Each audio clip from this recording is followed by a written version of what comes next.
Brought to you by Probo. ऐसे ही हाँ और ना का गेम है Probo, the power of yes and no. The activity on this platform may be habit forming or financially risky. Participate responsibly. नमस्कार, मैं हूं श्वेता सिंह। आप देख रहे हैं आज तक। भारत में एक ही महिला रही हैं जिन्होंने ओलंपिक में एक मेडल हासिल किया है पहलवानी में, रेसलिंग में। उसके बाद जब एक लंबा दौर चला एक प्रोटेस्ट का, जिसने पूरे देश में ये विमर्श शुरू किया कि भारतीय खेलों के साथ क्या गड़बड़ है, क्या गड़बड़ी है और कैसे वो सुधारा जा सकता है, तो उसका चेहरा भी वही बनी। हमारे साथ इस समय साक्षी मलिक मौजूद हैं। बहुत स्वागत है आपका। और साक्षी अगर आज हमारे साथ हैं तो उसकी ख़ास वजह है ये किताब जो उन्होंने लिखी है। अब किताब का नाम है विटनेस। विटनेस मतलब साक्षी, साक्षी मतलब गवाह। ये गवाही किस चीज़ की है साक्षी? एक्चुअली पूरा लाइफ स्टोरी है टिल मेरा रेसलिंग क्विट करने तक। जो मेरे साथ हुआ, लाइक रेसलिंग का स्ट्रगल से लेकर के फिर ओलंपिक मेडल तक, देन फिर प्रोटेस्ट और रेसलिंग छोड़ने का रीज़न, बहुत सारी चीज़ें हैं। तो बिल्कुल बहुत सारे गर्ल्स को मोटिवेट करने वाली है। तो बिल्कुल मैं खुद एक्साइटेड हूँ कि बुक लॉन्च हो रही है और मेरी लाइफ की जर्नी जो है सबको पता चलेगी। नहीं, मैंने आपकी किताब पढ़ी और मुझे जो चीज़ सबसे ज़्यादा स्ट्राइक की कि वो आप सच बोलते हुए झिझकी बिल्कुल नहीं है। इसमें बहुत सारी ऐसी चीज़ें हैं जिससे हो सकता है आपके रिश्ते जैसे भी हों जिसके साथ, वैसे अब आगे न रहें। तो साक्षी मलिक सोच समझ कर बोलती हैं या नहीं? एक्चुअली मेरा थोड़ा प्रॉब्लम है कि मुझे ना बातों को घुमा फिरा के बोलना नहीं आता है। मेरा जो मन में है, जो मेरी स्टोरी है, जो भी हुआ है मेरे साथ, वो मैं वैसा ही मेरे जुबान पे आता है। मतलब यूँ नहीं है कि मैं उसको मैनिपुलेट करके या घुमा फिरा के मोड़ तरोड़ के मैं बातों को बोलूँ।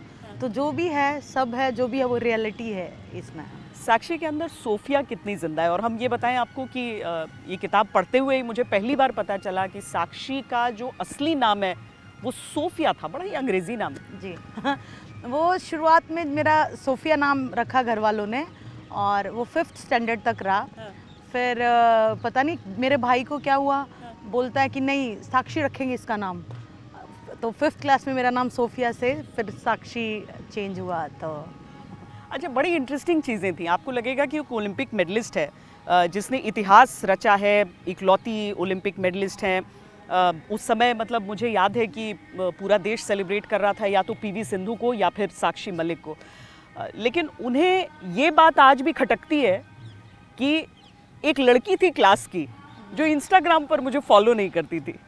हाँ, वो मेरी क्लास की टॉपर थी एक्चुअली। अच्छा। और उस टाइम पे यूँ मान लो मैं पढ़ाई में बिल्कुल नॉर्मल थी तो मुझे इतना कोई जानता भी नहीं था। और मैं रेसलिंग करती थी तो मुझे ऐसे ही हीन भावना से देखते थे, क्योंकि मैं स्कूल में दूध ले जाती थी, डाइट मेरी ऐसी होती थी, मजाक भी बनता था। मैंने जैसे कि मेंशन किया कि दूध मुझे छुप करके पीना पड़ता था कि क्लास में मजाक ना बन जाए। तो और इतना सब हासिल होने के बाद पहले ही सोचती थी कि ये कितनी सही है, इनकी कितनी अच्छी ये ड्रेसेस है, इनके बैग कितने अच्छे हैं, इनके पास बॉटल्स कितनी अच्छी है, ये इनका लंच बॉक्स कितना स्टाइलिश है। तो हमेशा यूँ लगता था अपने आप को क्लास में कि मतलब बहुत पीछे ऐसे फील करती थी मैं। लेकिन अभी इतने सालों के बाद वही लड़कियां जो हैं मुझे दिखाई नहीं देती है कुछ। तो वो जो जिसका मैंने स्पेशल नाम मेंशन किया उसने तो मुझे आज तक इंस्टाग्राम पे फॉलो भी नहीं किया, ना ही फेसबुक पे किया हुआ। मुझे लगता है पहली बार आपने डिटेल में बृजभूषण शरण सिंह के साथ जो पूरा वाकया था उसके बारे में भी लिखा है। कितना मुश्किल होता है उसे दोबारा नरेट करना? एक्चुअली बहुत साल हो गए। 2012 में वो घटना घटी थी और जैसा मैंने मेंशन किया है कि मुझे 3-4 साल लगे उसको ओवरकम करने के लिए। फिर मेडल तक पहुंची, ओलंपिक मेडल तक। बहुत सारी लड़कियां आज भी उस फेज़ से गुजर रही हैं, तो वो भी स्ट्रॉन्ग बने और इस चीज़ के खिलाफ बहुत पहले ही उनको आवाज़ उठा देनी चाहिए। तो बिल्कुल डिफ़िकल्ट रहा, बट ठीक है। मैं मतलब ये चीज़ छुपाना नहीं चाहती थी। कोई ऐसा हिस्सा था जिसके बारे में बोलने में या कोई आदमी इतना पावरफुल लगता हो कि उसके बारे में बोलने में 10 बार आपने सोचा हो? प्रोटेस्ट में हमने बृजभूषण के खिलाफ सब बोला है। खेल मंत्री पर भी खुलकर बोली हैं आप? एक्चुअली वो बोल ही रहे हैं उस समय, मतलब तत्कालीन खेल में सारी जो स्टोरीज थी, जो लड़कियां थी, उन्होंने जो है खेल मंत्री अनुराग ठाकुर जी के आगे अपनी स्टोरीज बताई हैं और वो रोई हैं। बजरंग भी वहीं पर था और वहाँ अंदर 7-8 लड़कियाँ थी जिनमें से 3-4-5 लड़कियों ने स्टोरीज़ बताई। फिर जो है फिर बजरंग ने रोक दिया क्योंकि जूनियर्स बहुत थी, रो रही थी। तो बजरंग ने बोला नहीं इतना काफ़ी है। तो हमने सोचा कि हम अगर खेल मंत्री जी के आगे अगर अपनी स्टोरीज़ बताएंगे, बच्चियाँ अपनी स्टोरीज़ बताएंगी तो शायद वो कुछ स्ट्रिक्ट एक्शन लेंगे और तुरंत सुनवाई होगी इस चीज़ पे। लेकिन ऐसा नहीं हुआ। कितने दिन से हमने वेट किया लगातार। केस अभी कोर्ट में केस चल रहा है और बस उसी का इंतज़ार है कि उसको जो है उसने जो भी लड़कियों के साथ किया उसको उसकी सज़ा मिले। पर आपने ये भी बताया कि ये प्रोटेस्ट का आइडिया दरअसल बबीता से आया था, बबीता फोगाट जो कि एक बीजेपी नेता उस समय भी थी। हाँ, एक्चुअली ये हुआ था जैसे प्रोटेस्ट से 3-4 दिन पहले हमारी एक जगह मीटिंग हुई थी, वो बुक में सारा मेंशन है। तो उसका मेरे पास कॉल आता है कि तू आएगी। मैंने बोला क्या है, तो बोली तुझे मुझ पे भरोसा है। मैं बोली भरोसा है, मैं तो तेरे साथ 15-20 सालों से हूँ, तो मुझे भरोसा तो है ही तेरे ऊपर, मेरी फ्रेंड है। फिर मैंने बजरंग को कॉल किया, क्या है कुछ बड़ा होने वाला है क्या चीज़ है? तो बोला मैं भी आ रहा हूँ, आ जा। तो हम गए। तो जब हमें पता चला कि हम ऐसे ऐसे प्रोटेस्ट करने वाले हैं और ये जो है जो प्रोटेस्ट की परमिशन है ये बबीता एंड तीरथ राणा ने ली थी, क्योंकि वो चाहते थे कि ब्रिजभूषण हटे और हम में से कोई वहाँ बैठ जाए। हम भी खुश थे कि फाइनली किसी ने स्टैंड लिया और लड़कियों के खिलाफ, जो लड़कियों के साथ जो इतने सालों से होता आ रहा है और आज तक मैंने भी जैसे आवाज़ नहीं उठाई, तो मुझे लगा कि नहीं जाना चाहिए। तो हमने सोचा हमारा नाम है और शायद हम 3 और बहुत सारे पहलवान एक साथ बैठेंगे। तो सुबह 11 बजे हम बैठेंगे, 1 बजे तक हमारी सुनवाई हो जाएगी और सब कुछ ठीक है। मुझे याद है पहले दिन आपसे जब बातचीत हुई उस प्रोटेस्ट पे तो आपको यकीन था कि शाम तक कुछ आ जाएगा। हाँ, शाम और तक एक हो दिन का जाएगा। प्रोटेस्ट एक दिन का प्रोटेस्ट है। हमने डिसाइड ही नहीं किया था, ना हमारे पास वहाँ फूड की कोई व्यवस्था थी, ना रहने की व्यवस्था थी, कुछ भी नहीं था। बस हमें यूँ था कि बैठेंगे और प्रोटेस्ट करेंगे, अपनी आवाज़ पीएम सर तक पहुँचाएंगे, देन वो शाम तक सुन लेंगे, क्योंकि हमारी नहीं सुनेंगे तो वो किसकी सुनेंगे। हमने अच्छा, साक्षी मलिक का एक और प्रोटेस्ट रहा था, सच मुझे बताइए। मुझे जब आपकी माँ के बारे में वो चैप्टर में पढ़ रही थी यहाँ पे, मतलब इनफैक्ट फाइटिंग फॉर सत्यव्रत वाला जो है अपने हस्बैंड के लिए, अपनी शादी के लिए, लोगों को लगेगा कि अरे अपने पैरों पर खड़ी है, कमा रही है, इतने करोड़ों उसको मिल चुके हैं, उसको भी दिक्कत है अपने घर में ये बात करने में कि मुझे इस लड़के से शादी करनी है। नहीं, एक्चुअली सत्यव्रत को जो है उन्होंने 2015 में अपना लिया था। हाँ।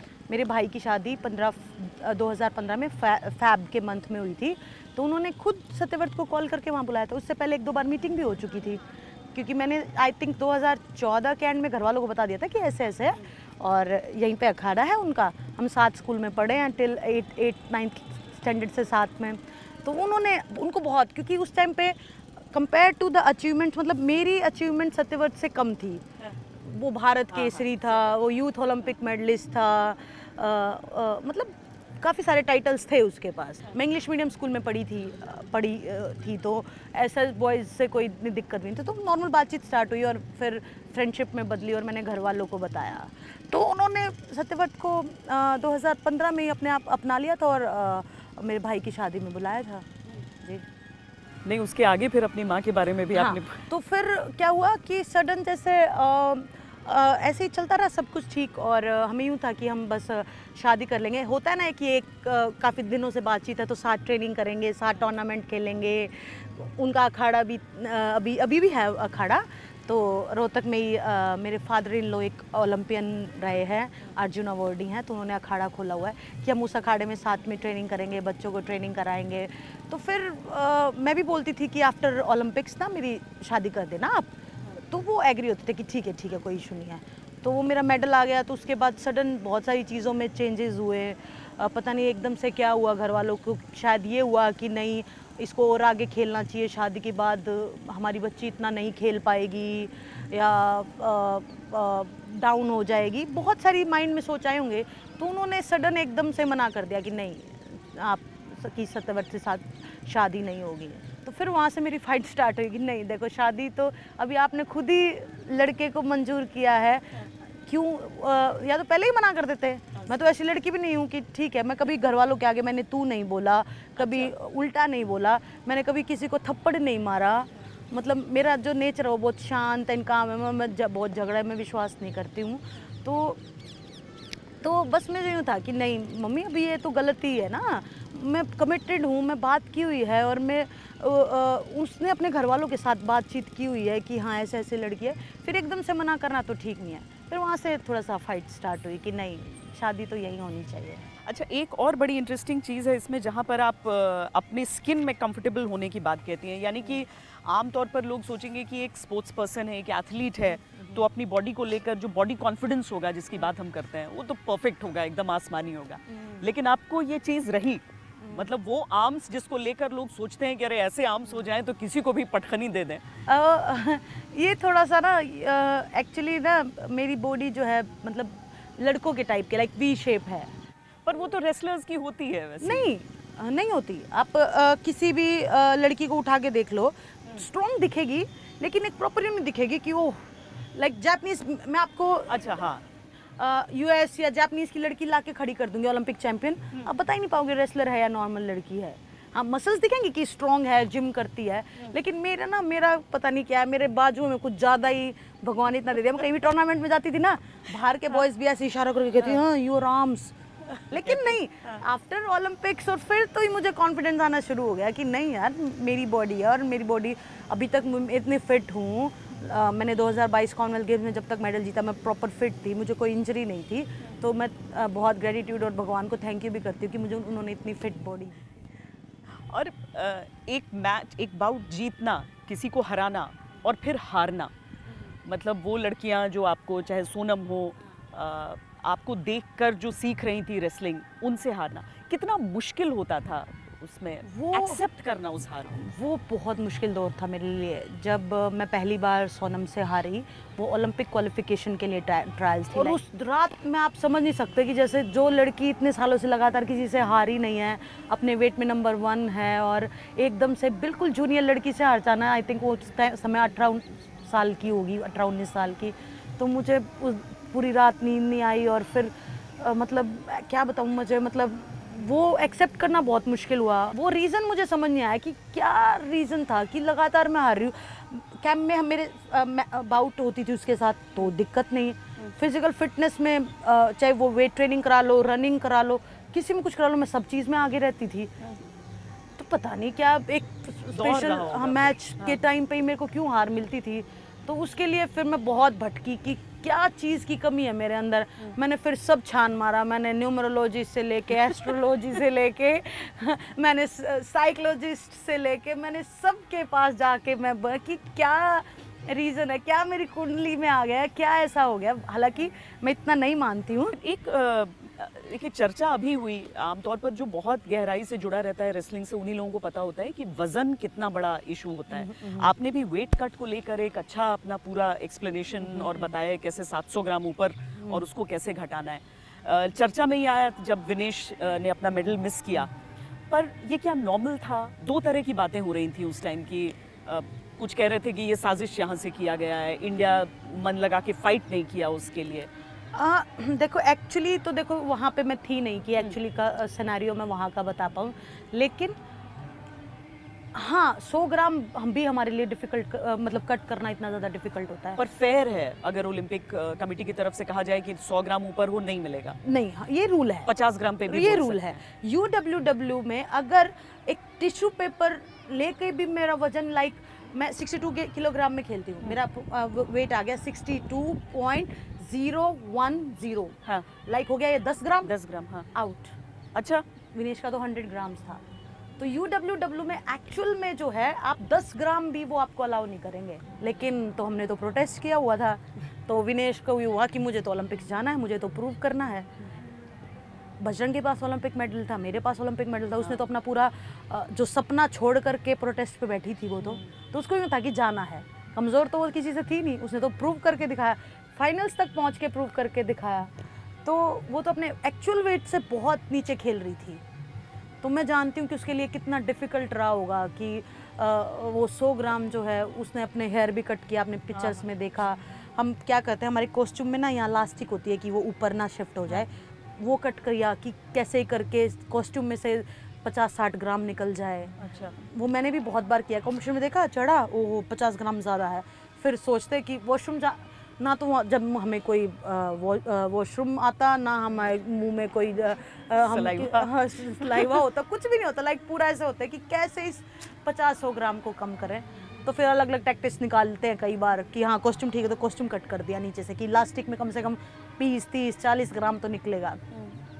तो मैं समझ सकती हूँ हाँ, उसके साथ मतलब जो हुआ वो होना नहीं चाहिए था। वो पहले ही हार जाती, इंडिया में ही हार जाती, वो इजीली वहाँ पहुँच के बिल्कुल हारना। बिल्कुल, मतलब एक ओलंपिक मेडल जो लड़की फाइनल में पहुँच के सोच ही लिया कि मेडल तो है ही हाथ में, और जिस लड़की के साथ फाइनल में उसका मैच था वो उसने आई थिंक 2-3 महीने पहले शायद उसको हराया है, या मतलब मैचेस हुए हैं। तो विनेश अपना गोल्ड की दावेदार थी। जैसे लड़कों के लिए कहा जाता है ना कि तुम मजबूत अगर हो तो तुम्हारी आंखों से आंसू नहीं निकलना चाहिए। ये मुझे मर्द औरत दोनों चीज़ों में कॉमन लगता है कि अगर आप महसूस करते हैं कि आप मजबूत हैं, पर साक्षी हर छोटी चीज़ पर लिखती हैं कि मैं उसके बाद रोने लगी। हाँ, वो एक्चुअल क्या हुआ, जब हमारा मेडल जो है वहाँ पे दे लिए चला गया, कुछ एक किलोमीटर के बाद चलने के बाद हमें रियलाइज हुआ कि यार गलत हो गया। हाँ। प्रोटेस्ट खराब हो रहा है, हाईजैक हो गया। इतने दिनों से मेहनत कर रहे हैं। हाँ। मतलब एक दिन कोई जून जुलाई कौन सा मंथ था वो, मई जुलाई था। हाँ। उस मंथ में आप फैसला भी बहुत बड़ा था ये। फुटपाथ पे सो करके देखो, वहाँ खा करके देखो, वहाँ का वॉशरूम इस्तेमाल करके देखो, तो बड़ा होता। लेकिन जब वो मेडल गया ना, तो हमें यूँ था कि काश ये आधा घंटा भगवान टाइम वापस कर दे और हमारे मेडल्स हमारे हाथ में हो, क्योंकि ये मेहनत हमें वेस्ट नहीं करनी। हमारा प्रोटेस्ट हाईजैक होता हुआ दिखाई दे रहा है। मेडल्स देंगे, हम अपने कोचेस को देंगे, हम अपने पेरेंट्स को देंगे, मतलब ऐसे हम किसी को क्यों अपने मेडल्स दे देंगे। लेकिन वहाँ सिचुएशन ऐसी क्रिएट हो गई थी कि अगर हम मेडल माने जाते ना, तो वहाँ हाथापाई और वहाँ बहुत बड़ा पंगा हो जाना था ना। एक और चीज़ बहुत इंटरेस्टिंग आप लिखती हैं, जहाँ पर आप अपनी गलतियां भी एक्सेप्ट करती हैं कि मेरे मन में आया कि मैं भी शायद एक बार कहूँ कि जब आपसे कहा गया कि मेल कर दो कि मैं भी ट्रायल्स के लिए, ट्रायल के बिना मेरा सिलेक्शन हो जाए एशियन गेम्स 2020 जो 4 में कौन से ईयर में होने वाले थे एशियन गेम्स, ये अभी इससे पहले वाला 22 जो 23 में हुए। हाँ। मुझे हुआ, मन में आया पर आपने नहीं लिखा, क्योंकि तो आप अपनी वो चीज़ की, मतलब मैं भी इंसान हूँ वाली चीज़ भी आप दुनिया के सामने रखती हैं, और आपको मन में ये खटका कि विनेश और बजरंग को भी नहीं अपना ट्रायल्स छोड़ना चाहिए था। इसका मैं पूरा आपको वो बताती हूँ। जैसे ऑफ़र आया था, बजरंग विनेश के पास डायरेक्टली ऑफ़र आया था कि आप दोनों को डायरेक्ट जो है एशियन गेम्स में भेज रहे हैं। ये एक प्रॉपर तरीके से साजिश मान लो या क्या मान लो, अगर वो डायरेक्ट जाएंगे तो फिर वही हो जाएगी ना, ब्रिजभूषण की बात सच्चाई हो जाएगी कि तो डायरेक्ट जाना चाहते हैं। ये किसकी तरफ से डायरेक्ट जाना चाहते हैं, बिना ट्रायल के जाना चाहते हैं। तो वहाँ से तो ये बात आ गई। फिर जैसे मेरी बातचीत हुई, मैंने भी बताया कि कौन नहीं जाना चाहेगा यार, एशियन गेम्स है, सबका सपना होता है कि बिगेस्ट गेम्स जो है इंडिया के खेले, हम इतने साल मेहनत की हैं। तो मुझे भी बोला कि आप भी मेल कर दो, आपको भी भेज देंगे, रिकमेंड कर देंगे। तो मैंने तो सोचा, हस्बैंड से बातचीत की, विचार विमर्श किया, तो हमें लगा कि ये तो किसी को भी नहीं जाना चाहिए, क्योंकि ये तो ब्रिजभूषण की जो बात उसने बोली थी कि ये बिना ट्रायल्स के जाना चाहते हैं, तो यही सच्चाई हो जाएगी। फिर हमारे प्रोटेस्ट का तो मैं तो ही क्या रह जाएगा। फिर बस वो उनका निजी फैसला ही रहा कि वो विनेश को तो इंजरी हुआ, बजरंग एशियन गेम्स गया, हालांकि मेडल का दावेदार था, लेकिन वो प्रेशर उसके ऊपर इतना आया कि वो एशियन गेम्स में परफॉर्म ही नहीं कर पाया। तो कुछ मतलब वहाँ चीज़ उनको वो सेक्रीफाइस करना चाहिए था। और पॉलिटिक्स में जाना उनका वो भी बिल्कुल, मैं इस चीज़ पे भी मैं बोलना चाहूँगी कि पॉलिटिक्स में वो भी शुरुआत की बात थी। हालांकि अब ये नहीं बोल सकते क्योंकि विनेश ने ओलंपिक्स में जाके प्रूव करके दिखाया है कि हम तो स्पेशल पॉलिटिक्स एक पार्टी से इन्फ्लुएंस होकर के बैठे थे, या कांग्रेस से इन्फ्लुएंस होकर बैठे थे, या कि आप पार्टी से इन्फ्लुएंस होकर बैठे थे। ऐसा कुछ नहीं था। स्टोरी सबके सामने ही है, कैसे प्रोटेस्ट स्टार्ट हुआ, कैसे ये सब सारी चीज़ें थी। तो प्रोटेस्ट में जो गए वो भी बात, मतलब बाद में तो बहुत अभी उठी कि देखा ना, ये तो इनको तो कांग्रेस ही ज्वाइन करना था, इसीलिए। आपको लगता है कि ब्रिजभूषण के दावों को बल मिला इस बात से? विनेश के पॉलिटिक्स में जाने से आप मुझे बड़ा अजीब लगता है, वो कमेंट्स में भी यही आता है, बहुत सारे लोगों के कमेंट्स में यही आता है कि देखा ये तो इनको तो पॉलिटिक्स में ही जाना था, इसीलिए इन्होंने ये सारी चीज़ रची, ये इनका प्री प्लान था या जो भी था। तो बिल्कुल वो चलो उनका निजी फैसला है, उनको लगा कि पावर में जाकर के प्रोटेस्ट तो एक टीम का था। तो आपको लगता है आपको भी थोड़ा लॉस ऑफ फेस उसकी वजह से सामना करना? देखो टू बी ऑनेस्ट मैं सच्चाई बोलती हूँ, जिस दिन बजरंग और विनेश दोनों ने एक साथ ज्वाइन किया तो मुझे थोड़ा सा यूँ लगा कि यार प्रोटेस्ट का तो कुछ नहीं बचा ना, मतलब लेकिन फिर उनका वो निजी फैसला था, उन्होंने एक्सप्लेन किया कि शायद पावर में जा करके वो लोग जो है क्योंकि बाहर तो सुनी नहीं, कहाँ सुनी हमारी आज तक, हम तो कोर्ट के थ्रू ही चल रहे हैं ना। साक्षी कहती हैं कि मैंने 0-8 से भी टर्न अराउंड किया है, कमबैक किया है, तो आपको यकीन है कि आप कमबैक करेंगी? क्योंकि कुश्ती एक ऐसा खेल है जहां पर ड्रॉ नहीं होगा, दो लोगों को नहीं कहा जाएगा तुम भी जीते तुम भी जीते, एक जीतेगा एक हारेगा, वो होगा। बिल्कुल, मैं बस वही बोलना चाहती हूँ बार बार कि मैं सच्चाई के लिए खड़ी हूँ और खड़ी रहूँगी, और बाकी बुक में जो है आपको सब डिटेल में मेरे बारे में पता चल ही जाएगा। इंटरव्यू तो हम 1 घंटा कर सकते हैं, इस बुक को लिखने में 1.5 साल लगा है, तो वो चीज़ है, सारा डिटेल में इसमें है। मेरी लड़ाई मैं लड़ती रहूँगी, मैं ये गलत के खिलाफ मैं लड़ती रहूँगी। बहुत बहुत शुक्रिया हमसे बातचीत करने के लिए। Thank you Sakshi. ज्वाइन कीजिए स्पोर्ट्स तक का टेलीग्राम चैनल, जहां एक्सपर्ट्स देंगे आपको फैंटेसी पिक्स, मिलेगा एक्सक्लूसिव कंटेंट और सबसे तेज अपडेट्स। अपने गेम का लेवल बढ़ाइए सिर्फ और सिर्फ स्पोर्ट्स तक के साथ।